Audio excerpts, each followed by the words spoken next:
여러분 안녕하십니까? 광주 MBC 뉴스투데이 시작합니다. 먼저 오늘의 주요 뉴스입니다.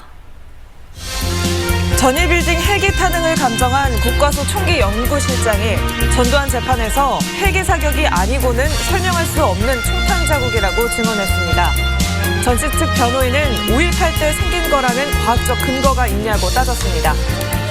백운 고가차도 철거 공사가 시작되면 교통 혼잡이 불가피한 상황에서 조금이라도 혼잡을 줄일 방법은 없는지 따져봤습니다.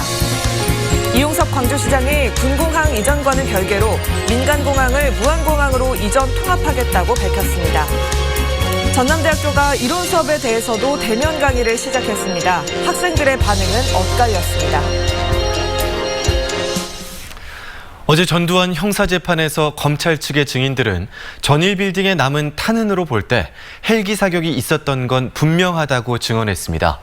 반면 전두환 측 변호인들은 그 흔적이 5.18 때 생겼다는 과학적인 근거가 없다고 반박을 했는데요. 시간 끌기식 지리한 신문에 재판은 7시간 넘게 진행됐습니다. 이다현 기자가 전해드립니다. 첫 번째 증인은 국과수의 김동환 총기 연구실장. 지난 2016년부터 전일빌딩의 총탄 흔적을 감정했던 총기 분야의 전문가입니다.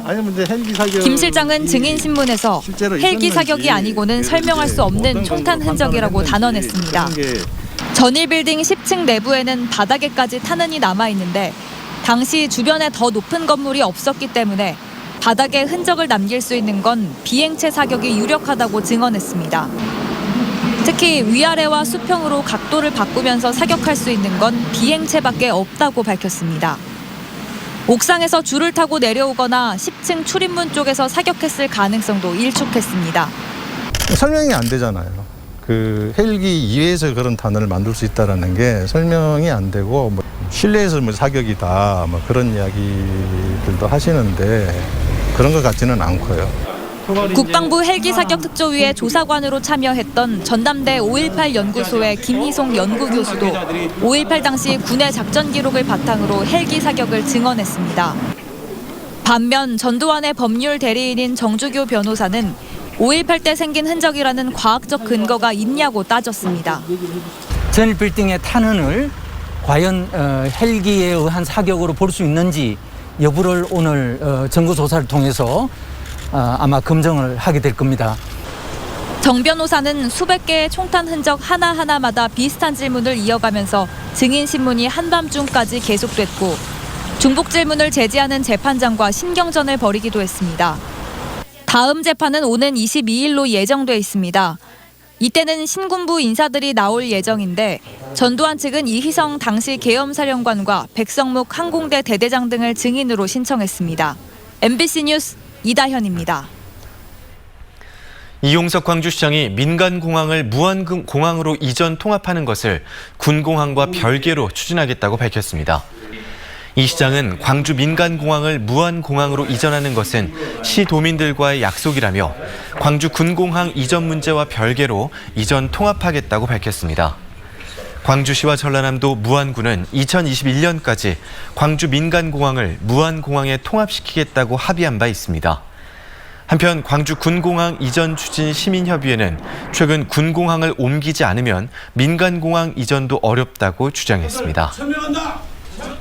6월로 접어들자마자 기온이 쑥쑥 오릅니다. 그래도 아직까진 아침 저녁으로는 선선한 수준인데요. 오늘 광주의 한낮 기온은 무려 29도 안팎까지 오르면서 어제보다도 3도가량 높은 기온 보이겠고요. 다소 덥겠습니다. 앞으로는 더위가 더 심해질 전망입니다. 더위 대비 잘하셔야겠습니다. 현재 위성 영상 보시면 오늘 하늘에 구름이 가득한 상태입니다. 서해안을 중심으로는 바다 안개도 가득한 상태인데요.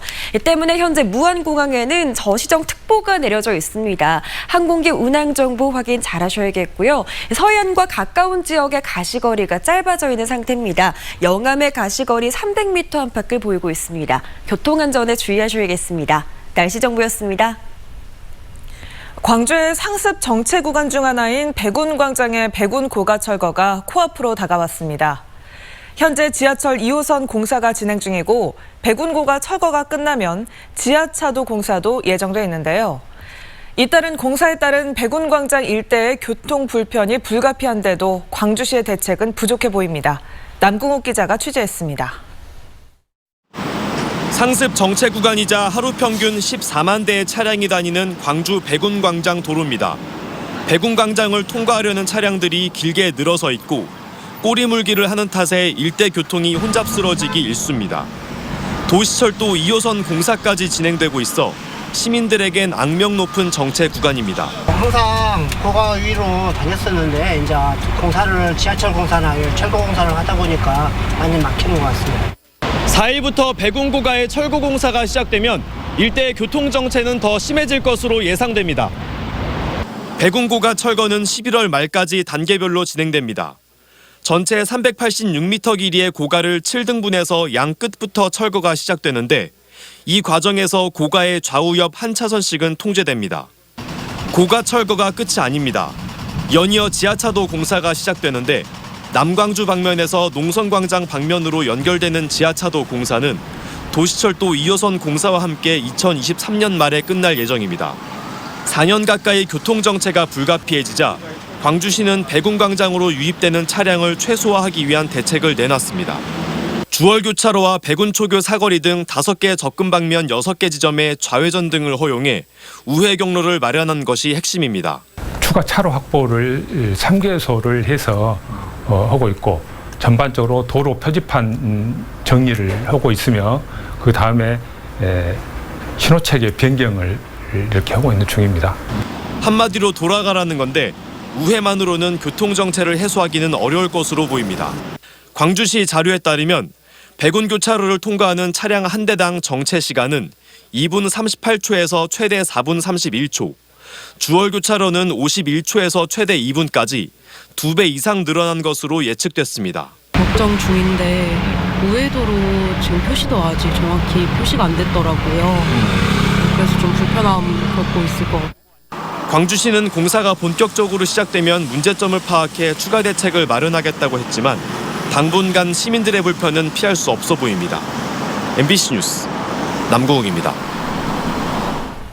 이처럼 교통 혼잡이 불가피하기 때문에 이 일대를 지나는 시민들로서는 답답할 수밖에 없는데요. 조금이나마 혼잡을 줄일 수 있는 방법은 없는지 이기상 기자가 취재했습니다. 당장 백운 고가 철거 공사가 시작되면 이 일대를 피하는 게 가장 좋은 방법입니다.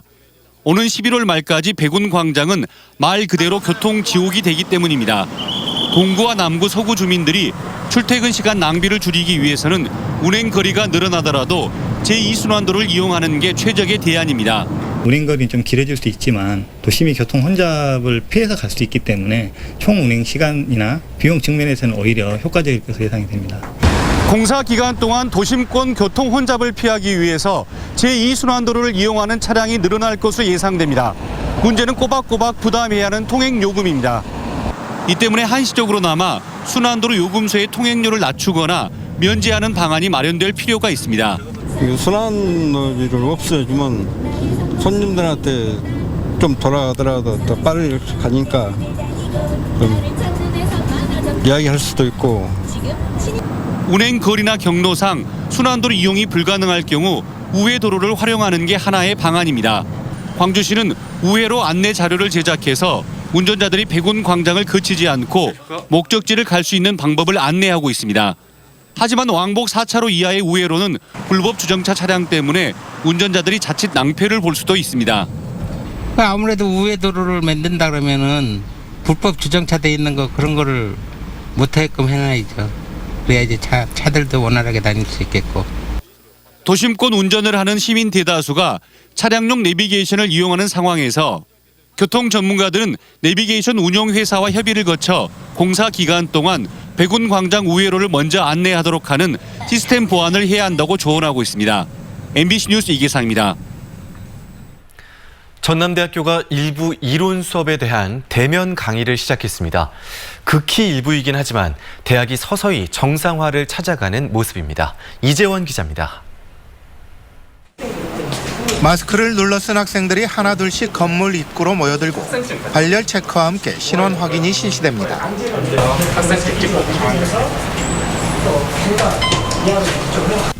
이윽고 들어선 강의실. 학생들은 1m 이상 간격을 유지하며 앉아야 했고 수업 시간에도 마스크를 착용해야 했습니다. 집에만 있어서 너무 착잡했고요. 일단 학교 오는 것만으로도 되게 의미 있어서 네. 전남대학교에서 시작된 이론 과목의 대면 수업 강의는 모두 227개. 2,700여 개에 이르는 이론 과목 가운데 8%에 해당합니다. 개강이 연기된 지 석 달 만에 그것도 여름 방학을 앞둔 시점에 시작된 대면 수업에 대한 학생들의 반응은 엇갈립니다. 의욕도 없었고 좀 그렇게 했는데 이렇게 되니까 그래도 수업을 좀 집중할 수 있게 되고 충분히 이론 수업 같은 경우는 온라인으로 할 수 있는 부분인데 굳이 이론을 대면 수업으로 하는 이유가 저는 모르겠어요. 대학 측은 장기화되고 있는 코로나19 상황에 적응하기 위해서는 일부지만 대면 수업이 필요하다는 입장입니다. 코로나19가 2학기까지 지속될 경우 1학기와 같은 혼란이 발생하지 않도록 대면 수업을 통한 점검이 필요하기 때문입니다. 그렇지만 출석하지 못한 학생들이 불이익을 받지 않도록 하고 혹시 모를 상황에 대비해 단계적인 코로나19 대응책도 시행하고 있습니다. 이런 수업을 실질적으로 진행해보면서 이 진행하는 것들에서 어떤 문제점이 있는지 그리고 사회적인 방역은 제대로 갖춰갈 수 있는지 이런 것들을 알아보는 겁니다. 일부 이론 과목의 대면 수업을 계기로 도서관과 박물관이 개방되는 등 학교는 서서히 정상화의 길로 가고 있습니다. MBC 뉴스 이재원입니다.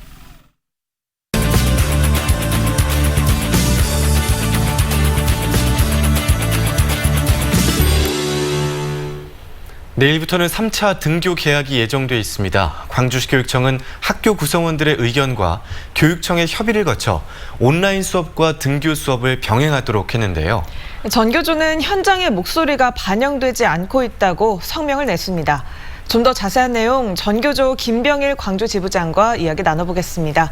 안녕하십니까? 네, 안녕하십니까? 안녕하세요. 온라인 수업과 등교 수업을 함께하는 안에 대해서 이제 전교조 차원에서 좀 생각해봐야 한다라는 의견을 내셨더라고요. 구체적으로 어떤 문제가 있는 걸까요? 예, 내일이면 이제 고1, 중2, 초3, 4 학년 등교 개학이 이루어지고요. 그다음에 6월 8일 마지막으로 초등학교 5, 6학년, 중학교 1학년이 등교 개학을 맞게 됩니다. 그러면 이제 모든 학생들이 학교에 나오는 이제 본격적인 개학이 되는데요. 네. 그동안 뭐 교육 당국은 이 코로나 사태 때 뭐 많은 지침을 내려왔습니다. 근데 우리 선생님들은 뭐 할 말은 많으나 어려움을 같이 이겨내자는 그리고 또 학생과 학부모들의 혼란을 최소화하자는 의미에서 가급적 반응을 자제해 왔는데요.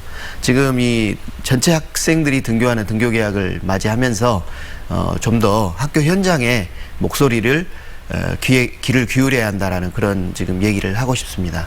네, 그렇다면 현재 교육청 기준에 그대로 따를 경우에 실제 학교 현장에서 어떤 어려움들이 생기는 건가요? 예, 교육청의 지침은 문제가 없습니다.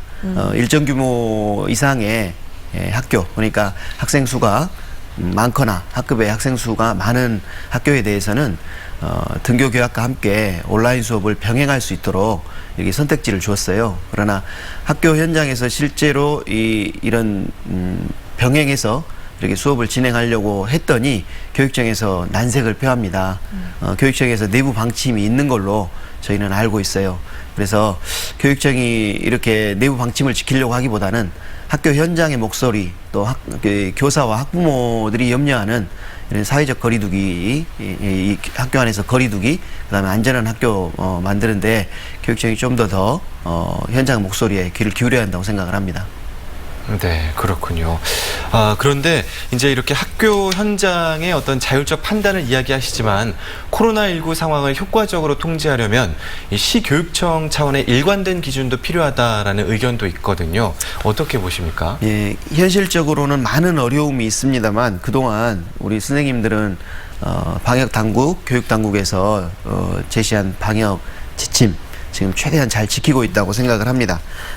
방역의 원칙을 지키면서도 학교 특성에 맞는 세부적인 사항은 학교 현장에 의견을 좀 들어달라는 얘기입니다. 그래서 교육청은 지침과 매뉴얼을 만들면서 보다 더 교사, 학부모와 적극적으로 소통을 하기를 바라고요. 일관된 태도가 좀 필요하다고 봅니다. 네, 이외에도 코로나19 사태를 잘 극복하기 위해서 선생님들이 시교육청에 요구하는 부분은 어떤 건지 간단하게 말씀해 주시죠. 예, 방역과 교육으로 힘든 시기에 학교 현장을 지원하는 차원에서요. 축소 폐지할 수 있는 업무가 있다면 과감하게 축소 폐지하고요. 그리고 학교 현장에서 지금 지금 방역 보조 인력도 배치되고 있습니다만은 좀 더 장기적인 안목을 가지고 학교를 지원할 수 있는 구체적 방안을 좀 제시해 줬으면 하는 바람을 가지고 있습니다. 네, 오늘 말씀 잘 들었습니다. 전교조 광주지부 김병일 지부장이었습니다. 고맙습니다. 고맙습니다. 고맙습니다.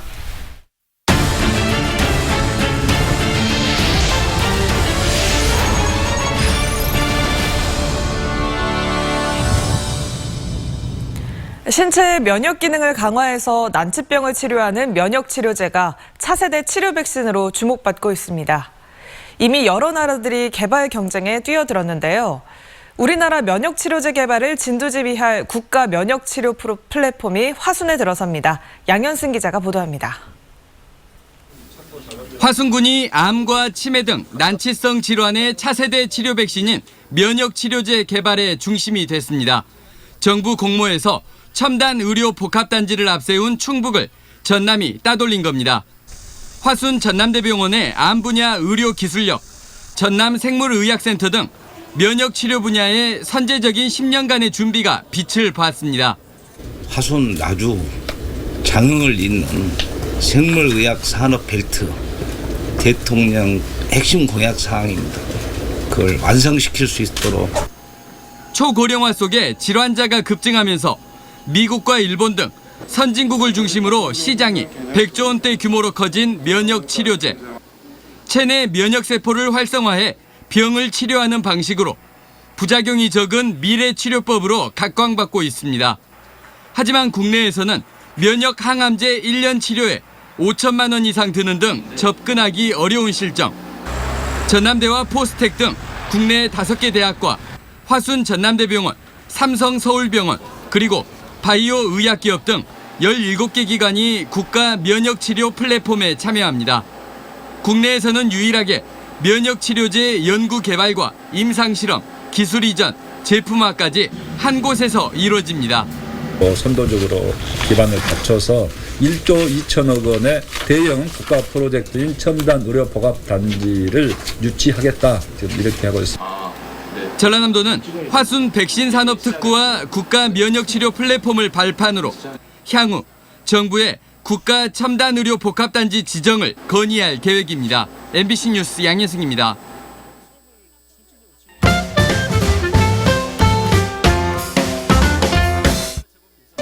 광주 북구 대촌동의 드론 비행 연습장이 드론 자격증 실기 시험장으로 지정됐습니다.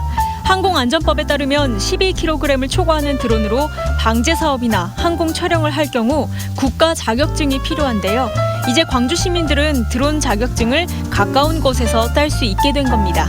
한편 드론 실기 시험은 만 14세 이상, 비행 경력 20시간 이상인 사람은 누구나 볼 수 있고 한국교통안전공단 누리집에서 신청받고 있는데요.